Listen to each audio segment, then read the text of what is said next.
Bienvenue sur La Fabrique à Polyglotte, le podcast qui va changer ta vision de l'apprentissage des langues. Je suis Coralie, ton hôte, et je suis là pour te montrer que devenir polyglotte, ça n'est pas réservé à quelques élus. Si tu as déjà rêvé de parler plusieurs langues couramment, alors tu es au bon endroit. Ici, nous allons briser les mythes de l'apprentissage des langues.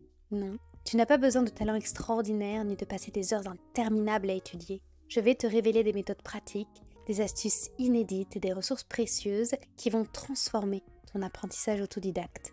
Que tu sois débutant ou en quête de perfectionnement, la Fabrique à Polyglotte est ton compagnon de route idéal. Alors prépare-toi à explorer le monde des langues avec un nouveau regard et abonne-toi dès maintenant pour ne rien manquer de cette aventure multilingue.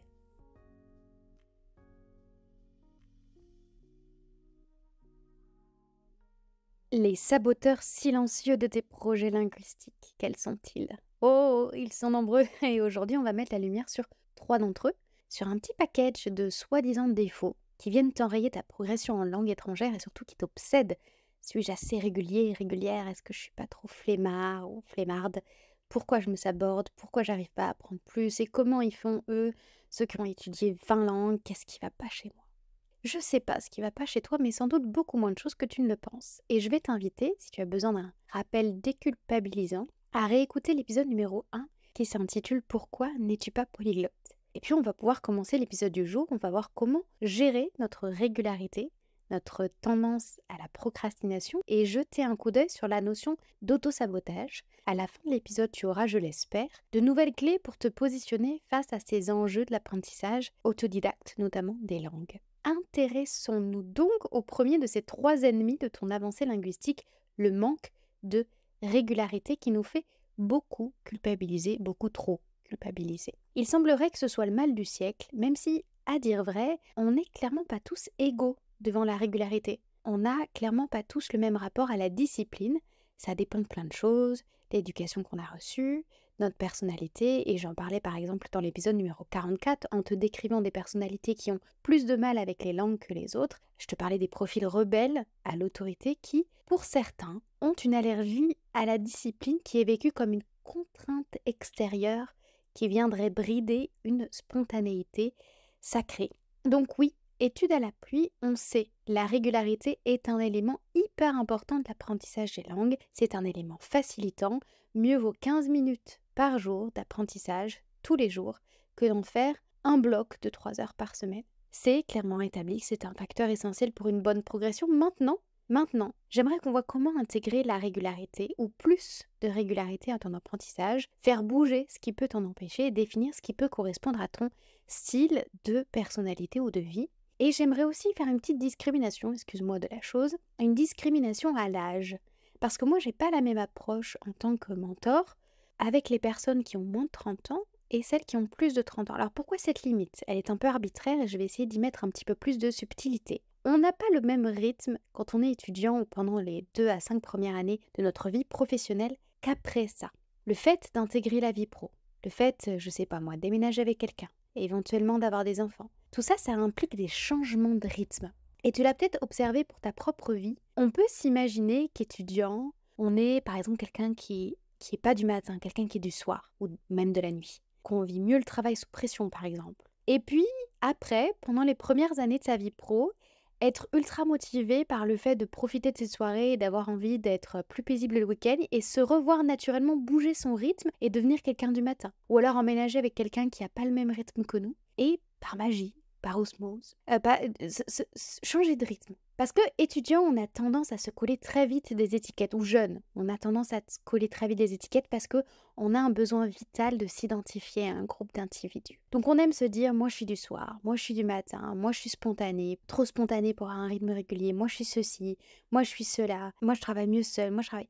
Et ces étiquettes, elles nous aident à nous construire, il n'y a pas de problème, c'est une mécanique naturelle. Malheureusement, elles nous enferment aussi parfois dans des réalités plus petites que ce que nous sommes vraiment. Ça nous limite, et ça c'est moins chouette. Je te disais donc, avant de connaître la vie pro pendant un certain temps, on est dans une phase d'expérimentation. Peut-être qu'on va s'enflammer pour le tricot pendant 3 mois, qu'on va avoir la passion de l'origami pendant 6 mois, qu'on va avoir un rythme de grand-père ou de grand-mère pendant 2 mois, puis qu'après on va partir avec un sac à dos au Costa Rica sans aucun plan.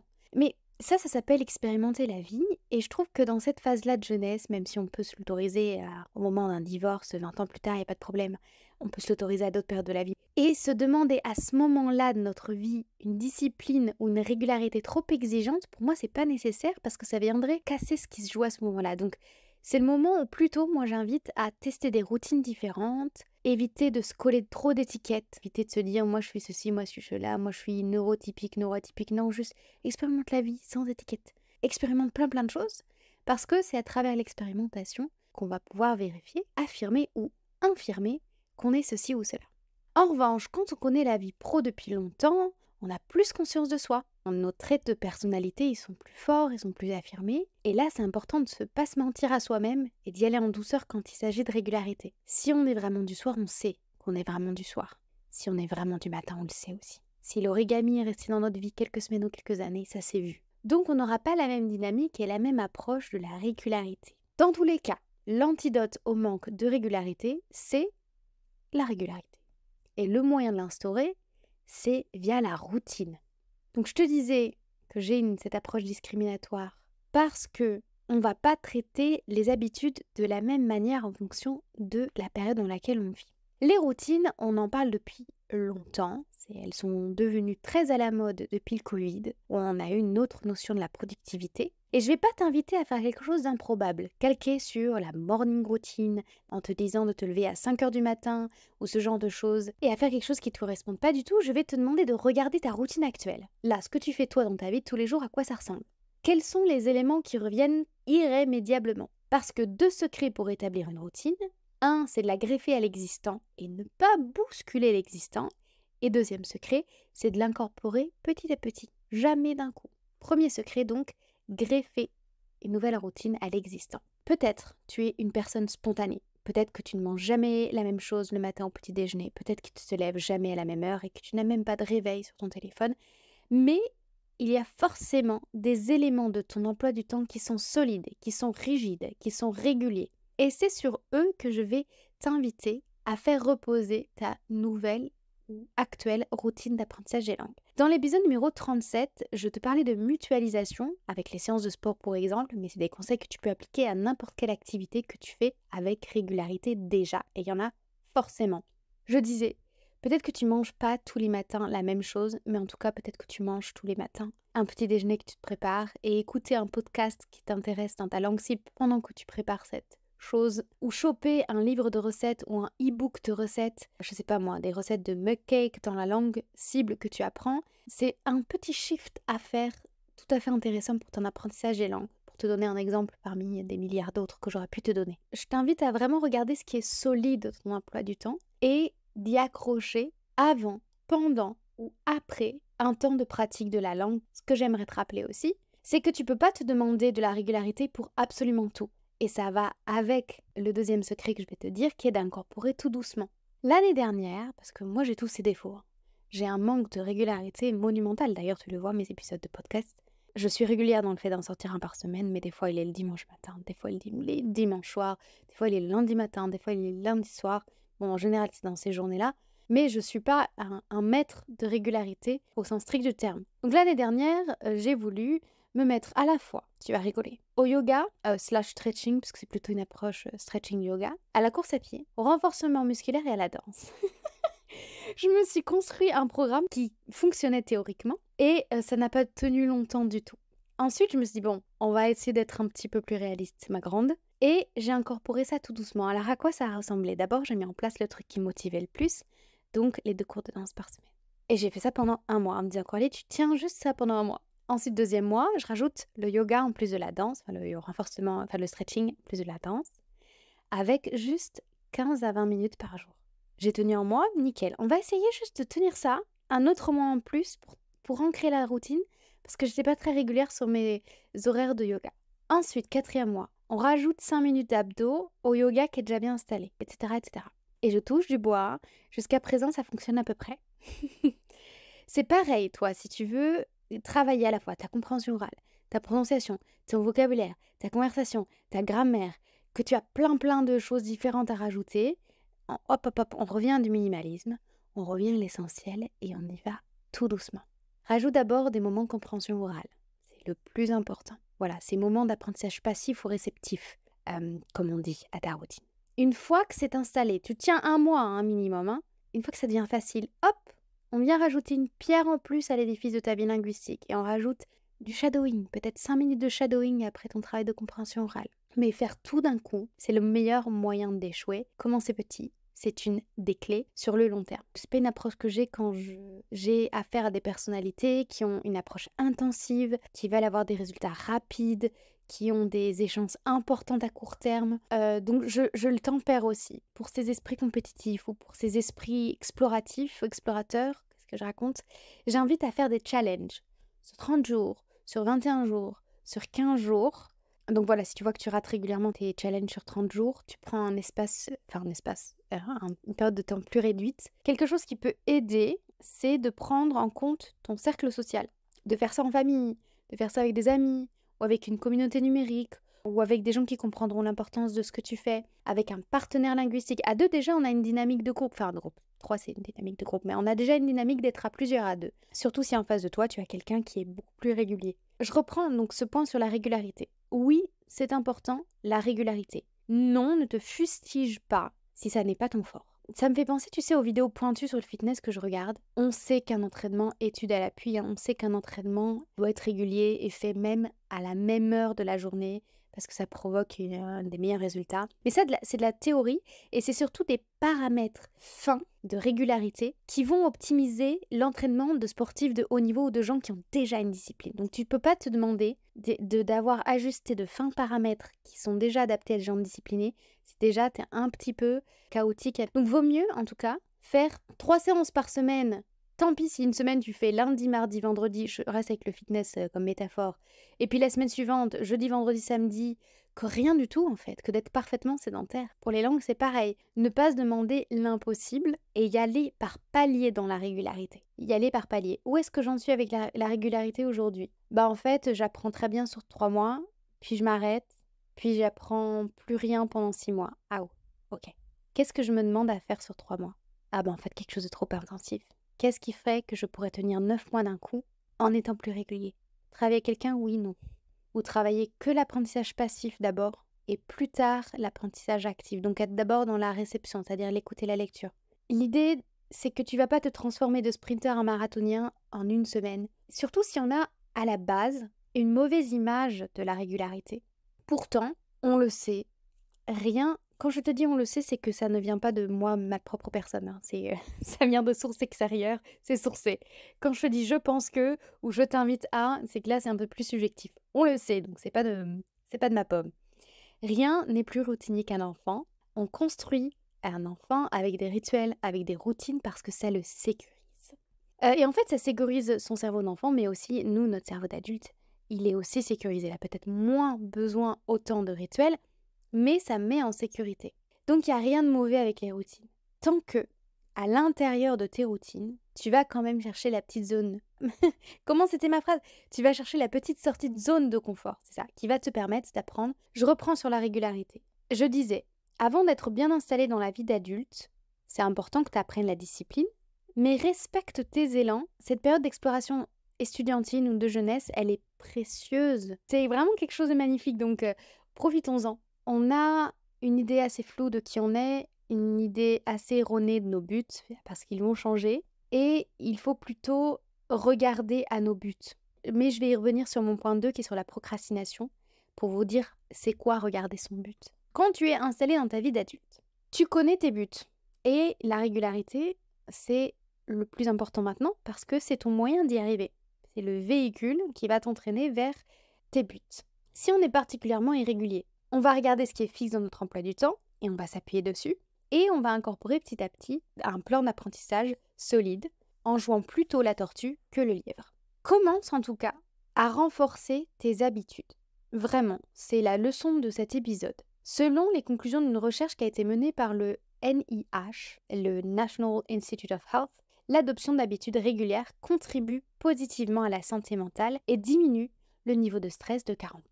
En revanche, l'absence de ces habitudes peuvent augmenter notre fatigue décisionnelle.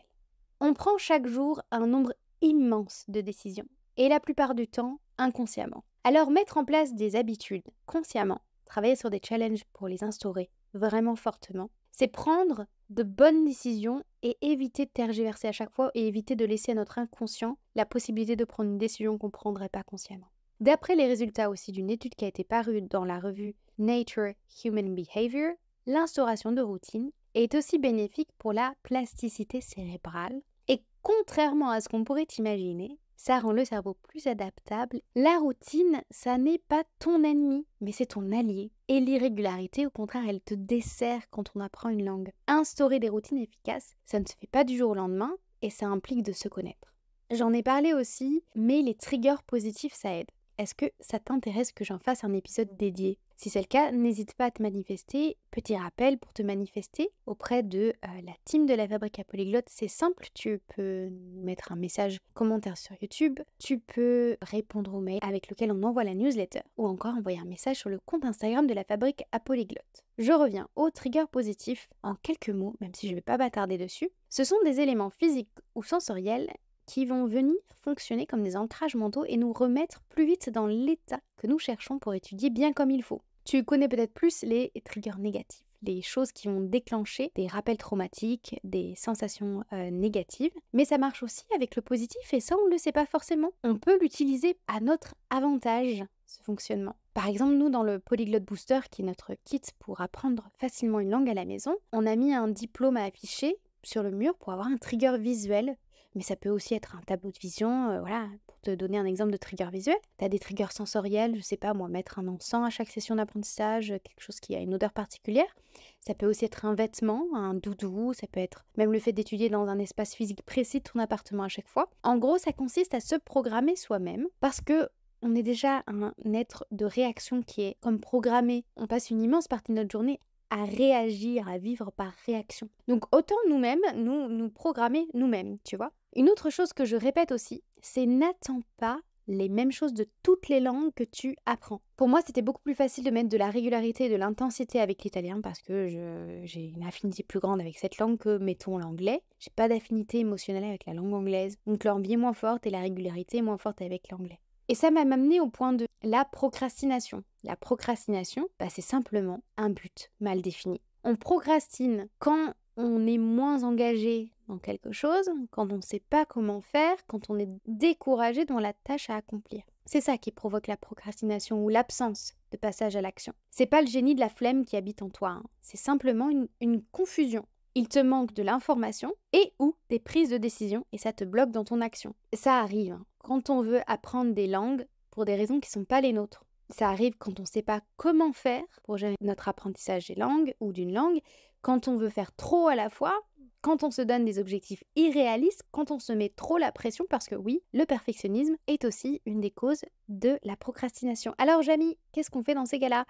On peut mettre en place des stratégies extérieures à soi, pour un court temps, ça marche à court terme, mais quand on n'a pas d'énergie, parfois on va avoir besoin d'aller chercher des stratégies extérieures à soi. Par exemple, faire appel à un coach de langue, on peut se remettre temporairement dans une école de langue. Et le fait d'avoir besoin de quelqu'un d'extérieur, ça va pas à l'encontre de la philosophie de la Fabrique à Polyglotte qui repose sur le principe que une langue, ça ne s'enseigne pas, mais ça s'apprend. Et donc que ça demande une posture autodidacte. Ça va pas à l'encontre de ça. Parce que cette posture autodidacte, c'est simplement prendre la responsabilité de son apprentissage et donc de ses progrès en langue. Ça veut dire parfois savoir quand on a besoin d'un coach extérieur ou de la dynamique d'un cours de groupe, de l'enthousiasme d'un partenaire de langue. Quelles sont les stratégies internes à soi?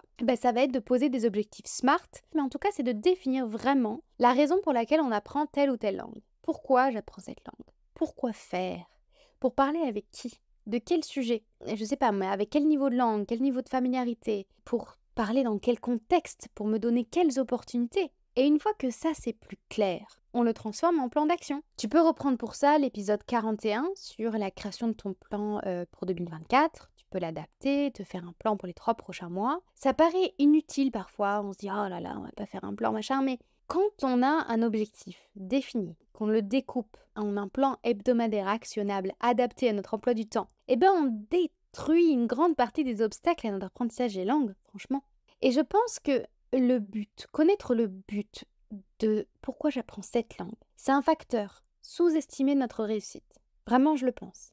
Parce que ça va compenser toutes nos irrégularités d'avoir un but fort, fortement défini. Une fois que c'est clair pour nous, notre cerveau compense presque tous les mauvais choix, parce qu'il sait où il va. Tu sais, il y a cet adage, quand il y a un vœu, il y a une voie.